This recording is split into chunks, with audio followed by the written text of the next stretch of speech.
All right, good evening. It's January 22nd, 2018, and this was our second week of International Waltz. So tonight we're going over the change steps and the reverse turn. So as a real quick introduction to the change steps, the main thing I talked about is we want to basically take a bunch of forward steps and close our feet on every third count. So basically for the lead, looks something like forward, forward, close, and then forward, forward, close. In reality, the second step is going to be a little bit diagonal, but for now, just think about it as forward steps, right?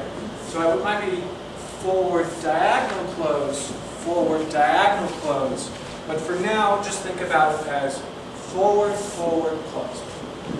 For the lady, it's going to be the opposite. They're going to take back steps, right? So they'll end up going back, back, close, back, back, close. The difficulty on this is remembering that when I close my feet, I'm not splitting my weight, right? So it means every time I start the change step, it's going to be on an opposite foot. So I start the first one with my left foot, then I'll go forward, forward, close. Now I'm going to start with my right foot, going forward, forward, close. Other than that, we talked about frame. So as the lead, I want to basically have my hands in a blade on the lady's shoulder blade right here, right? I don't want to go down low. I want to keep up nice and high so that her arm lies on top of my arm.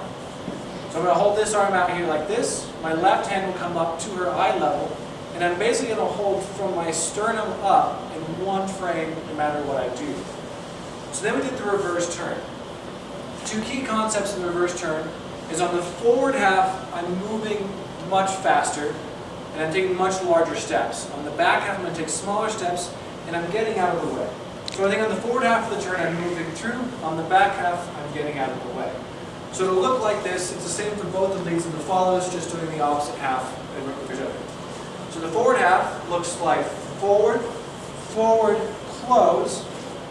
Then I'm going to take a back step, curve out of the way, small side step, closing my feet.